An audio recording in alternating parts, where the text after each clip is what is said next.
اعوذ باللہ من الشیطان الرجیم بسم اللہ الرحمن الرحیم واذکر عبدنا ایوب اذ نادی ربہ انی مسنی الشیطان بنصب وعذاب۔ اور ذرا یاد کیجئے، ذکر کیجئے حضرت ایوب کا علیہ الصلوۃ والسلام، ہمارا بندہ ایوب، جب اس نے پکارا اپنے رب کو، انی مسنی الشیطان بنصب وعذاب، کہ شیطان نے مجھے چھوت لگا دی ہے، بڑی تکلیف اور ایذا اور تکلیف، اور اس کی بیماری تھی، جلدی کوئی بیماری تھی جس کی وجہ سے سارا جسم جو ہے گل گیا تھا،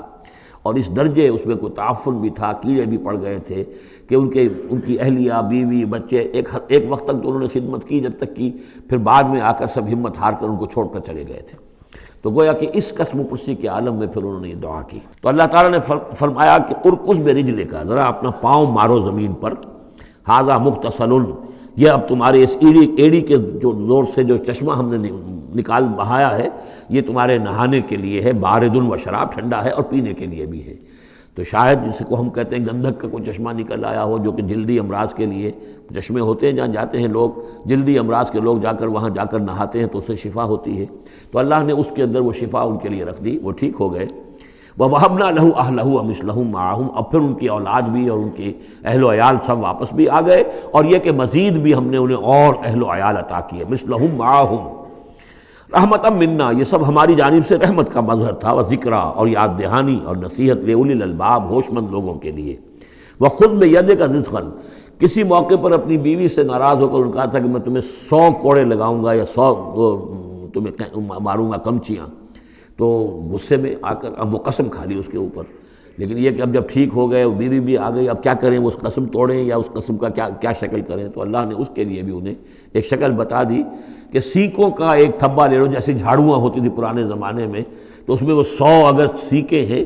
تو وہ لے لو، خذ بیدک ضغثا، تم لے لو اپنے ہاتھ میں سینکوں کا ایک مٹھا، فاضرب بہ، اور اس سے ایک ضرب لگا دو، ولا تحنث، اس سے یہ کہ تمہاری وہ قسم ٹوٹے گی نہیں، وہ 100 وہ جو ہے کمچیاں ایک ہی مرتبہ لگ جائیں گی۔ انا وجدناہ صابرا، ہم نے اسے اپنا صبر کرنے والا بندہ پایا،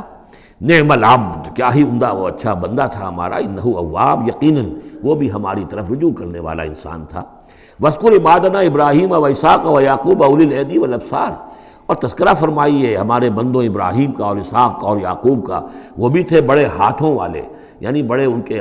قوتوں والے، والابصار، اور آنکھوں والے، مشاہدہ بھی، غور و فکر بھی، ہاتھوں والے بھی، طاقت والے بھی۔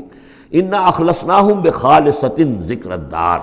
ہم نے ان سب کو خالص کر لیا تھا ایک خالص شے کے لیے۔ ایک خالص شے کون سی ہے؟ آخرت کے گھر کی یاد دہانی، یعنی وہ لوگوں کو ہمیشہ متوجہ کرتے رہتے تھے کہ اصل زندگی آخرت کی زندگی ہے۔ انا اخلصناہم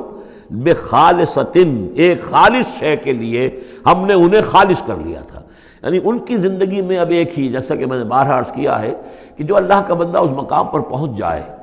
پھر واقعہ یہ ہے کہ اسے دنیا کی دولت سے دلچسپی نہیں، دنیا کی کسی اور دوسری چیز کی طرف رغبت نہیں، اس کے وقت کا، اس کا ایک ایک منٹ، اس کی توانائی جو بھی اللہ نے اس کو دی ہے، اس کا خون کا ایک ایک قطرہ وقف ہو جاتا ہے پھر اس کام کے لیے کہ خلق خدا کو خدا کی طرف بلائے، اللہ کی طرف بلائے، اور انہیں بچائے آخرت کے انجام سے، برے انجام سے۔ اس کے سوا کیا ہو، جیسے ہمارے شیخ معین الدین اجمیری رحمۃ اللہ علیہ، وہ آئے تھے ہندوستان میں، اگر اس وقت آ کر بیٹھے ہیں اجمیر میں، جبکہ اجمیر ابھی جو ہے وہ کفر کا گڑھ تھا، راجپوتوں کا مرکزی مقام،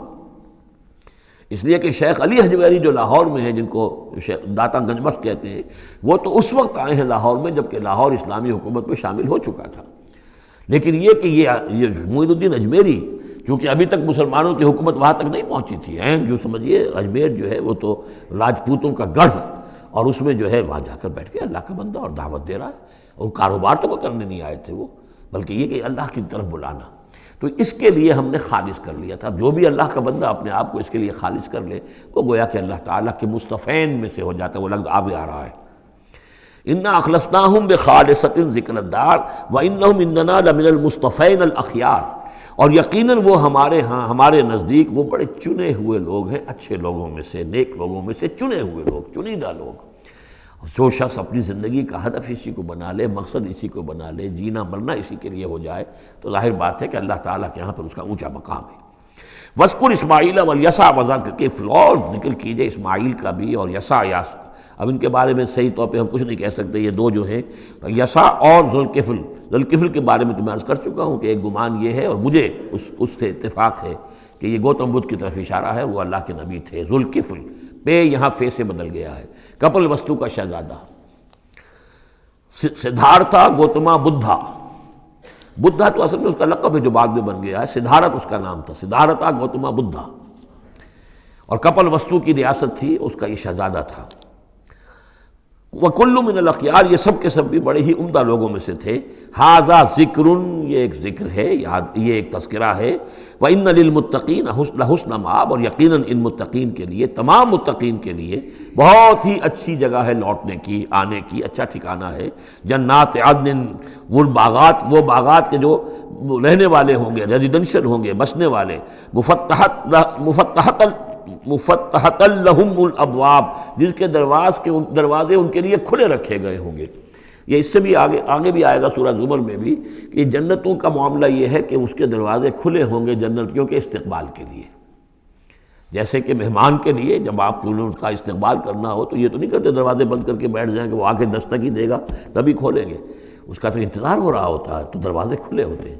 لیکن جہنم کے بارے میں یہ آتا ہے کہ جب مجرم پہنچ جائے گا، جیسے جیل کا دروازہ ہوتا ہے، جب وہاں پہنچ جائے گا پھر وہ دروازے کھولے جائیں گے۔ یہ مضمون جو ہے سائملٹینیس کنٹراسٹ کی شکل میں جو ہے وہ آئے گا سورہ زمر میں۔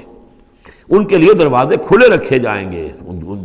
جنات عدن کے، متکئین فیہا یدعون فیہا بفاکہۃ، اور اس میں وہ ٹیک لگا کر بیٹھے ہوں گے اور وہ آرڈر دیں گے، یدعون آرڈر دیں گے، مانگیں گے، طلب کریں گے اس میں بفاکہۃ، میوے بھی، کثیرۃ کثرت سے، و شراب، اور مشروبات بھی، عمدہ سے عمدہ مشروبات۔ وعندہم قاصرات الطرف اتراب، اور ان کے پاس ہوں گی ایسی ان کی بیویاں کہ جو نیچی نگاہ والی ہوں گی اور ہم عمر ہوں گی۔ ھذا ما توعدون لیوم الحساب، یہ ہے جس کا تم سے وعدہ کیا جا رہا ہے حساب کے دن۔ ان ھذا لرزقنا ما لہ من نفاد، اور یہ ہوگا ہمارا رزق، ہمارا عطا کردہ دی ہوئی چیزیں اب یہ کبھی ختم نہیں ہوں گی۔ یہ نہ سمجھنا کہ یہ نعمتیں ختم ہو جائیں گی، یہ باقی رہیں گی ہمیشہ ہمیش۔ ھذا وان للطاغین لشر مآب، یہ تو ہے اہل جنت کا معاملہ، لیکن جو سرکش تھے، جو باغی تھے ہمارے، ان کے لیے ہے برا لوٹنے کا مقام، بری جگہ۔ صدق اللہ العظیم۔